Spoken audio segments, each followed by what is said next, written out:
తెలంగాణలో ఆర్టీసీ సమ్మె ప్రశాంతంగా కొనసాగుతోంది. సమ్మె కారణంగా ఉదయం నుంచి బస్సులు డిపోలకే పరిమితమయ్యాయి.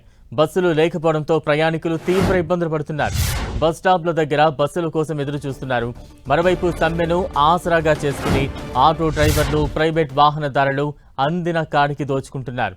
దీంతో గత్యంతరం లేక ప్రైవేట్ వాహనాల్లో వెళ్లాల్సిన పరిస్థితి ఏర్పడిందని ప్రయాణికులు వాపోతున్నారు. తమ న్యాయమైన డిమాండ్లను నెరవేర్చే వరకు సమ్మె విరమించబోమని ఆర్టీసీ జేఏసీ స్పష్టం చేసింది. ఇచ్చిన హామీలను వెంటనే అమలు చేయాలని ప్రభుత్వాన్ని డిమాండ్ చేస్తున్నారు. అంతేకాదు సమస్యలను పరిష్కరించకపోతే సమ్మెను మరింత ఉధృతం చేస్తామని హెచ్చరించారు. మరోవైపు కాంగ్రెస్ ప్రభుత్వానికి చెడ్డ పేరు తెచ్చేందుకు కుట్ర చేస్తున్నారని మంత్రి పొన్నం ప్రభాకర్ అన్నారు. ఆర్టీసీ సమ్మె వెనుక రాజకీయ కుట్ర ఉందన్నారు. ఆర్టీసీ బలోపేతానికి ప్రభుత్వం కట్టుబడి ఉందని, సమ్మెను విరమించి చర్చలకు రావాలని ఆర్టీసీ కార్మికులకు సూచించారు.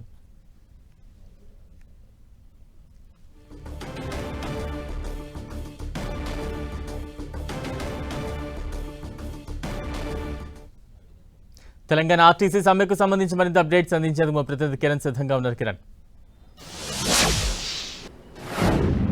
బలరాం, మొదటి రోజు సమ్మెలో భాగంగా డిపోలకే బస్సులు పరిమితయ్యాయి. ఇక రాష్ట్ర వ్యాప్తంగా ముఖ్యంగా గ్రేటర్ హైదరాబాద్లో కూడా ఇటు ఆర్టీసీ బస్సులో ప్రయాణించే ప్రయాణికులు సమ్మె కారణంగా తీవ్ర ఇబ్బందులు పడుతున్నట్టుగా మనం చెప్పొచ్చు. దీనికి సంబంధించి కూడా కేవలం హైదరాబాద్ నగరంలో ఎలక్ట్రికల్ బస్సులు, అద్దె బస్సులు మినహా మిగతా అన్ని కూడా బస్సులు డిపోలకే పరిమితమైన పరిస్థితి. ప్రస్తుతానికైతే ఇందుకు సంబంధించి కూడా కొద్దిసేపటి క్రితం ఇటు పొన్నం ప్రభాకర్ కీలక కామెంట్ చేశారు. ఇటు సమ్మెకు సంబంధించి కూడా దీనికి సంబంధించి నిన్న కమిటీ చర్చల అంశానికి సంబంధించి కూడా అలా చర్చలు జరుగుతున్న వేళ కూడా అర్ధాంతరంగా కార్మిక సంఘాలకు సంబంధించిన జేఏసీ సమ్మెలోకి వెళ్ళింది. దీనికి సంబంధించి వెనక రాజకీయ పార్టీ ఉండి నడిపిస్తున్నట్టు కూడా కామెంట్ చేయడం. దీనికి సంబంధించి కూడా ప్రస్తుతానికైతే అటు ఈరోజు తెలంగాణ అంతటా కూడా కొంత సమ్మె సంబంధించిన ప్రభావం కనిపించింది చెప్పు. దీనికి సంబంధించి కూడా ఇటు చర్చలు పిలిచేందుకు తాము సిద్ధంగా ఉన్నట్టు కూడా ఆయన ప్రకటన చేస్తున్న నేపథ్యంలో వారు డిమాండ్ చేస్తున్న 30 అంశాలకు సంబంధించి కూడా ఒక 3 మినహా మిగతా అన్ని పరిష్కరించేందుకు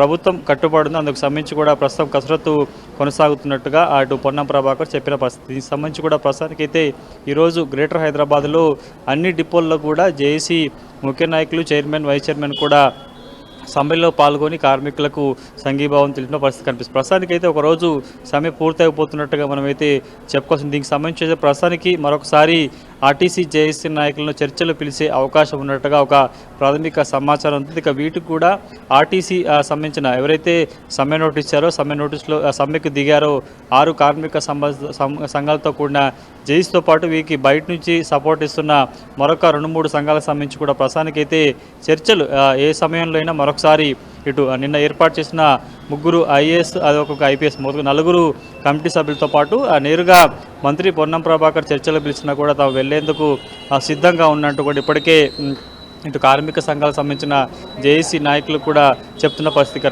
రేపటి సంబంధించి కూడా కొంత ఉధృతం చేసేందుకు, ఎందుకంటే ఈరోజు కొన్ని చోట్ల ముఖ్యంగా గ్రేటర్ హైదరాబాద్లోని కొన్ని డిపోలకు సంబంధించి కూడా బస్సులు ఎలక్ట్రికల్ బస్సులతో పాటు మరికొన్ని అద్దె బస్సులు కూడా బయటకు వచ్చిన నేపథ్యంలో వాటిని కొంత ఎర్లీగా బయటికి పంపించే ప్రయత్నం చేయడంతో కొన్ని చోట్ల అడ్డుకునే ప్రయత్నం చేసిన నేపథ్యంలో రేపటి నుంచి కూడా చాలా పకడ్బందీగా ఇటు సమ్మె ఎఫెక్ట్ కనిపించే విధంగా చేసేందుకు కొంత జేఏసీ నాయకులు కూడా కసరత్తు చేస్తున్నట్టు తెలుస్తుంది. కేవలం గత సారి సమ్మెకు సంబంధించి కూడా ఒక ఈ డిపార్ట్మెంట్లో హెడ్ ఆఫీస్లో పనిచేసే ఒక వర్గం సంబంధించి కూడా కొంత ఆర్టీసీ యాజమాన్యానికి మద్దతుగా నిలిచిన నేపథ్యంలో ఈసారి సమ్మె కూడా వారు యాజమాన్యానికే మద్దతు ప్రకటించిన పరిస్థితి కనిపిస్తుంది. కొద్దిసేపటి క్రితం ఇటు ఈడీ అధికారులకు సంబంధించి కావచ్చు, ఇంకా వీరికి సంబంధించిన ఎవరెవరు ప్రస్తుతం జేఏసీలో ఉన్నారు, ఎంతమంది యాక్టివ్లో ఉన్నారు, ఎంతమంది రిటైర్డ్ అన్న సంబంధించిన అంశాలకు సంబంధించి కూడా వారు తీసుకునే ప్రయత్నం కూడా చేస్తున్నట్టుగా తెలుస్తుంది.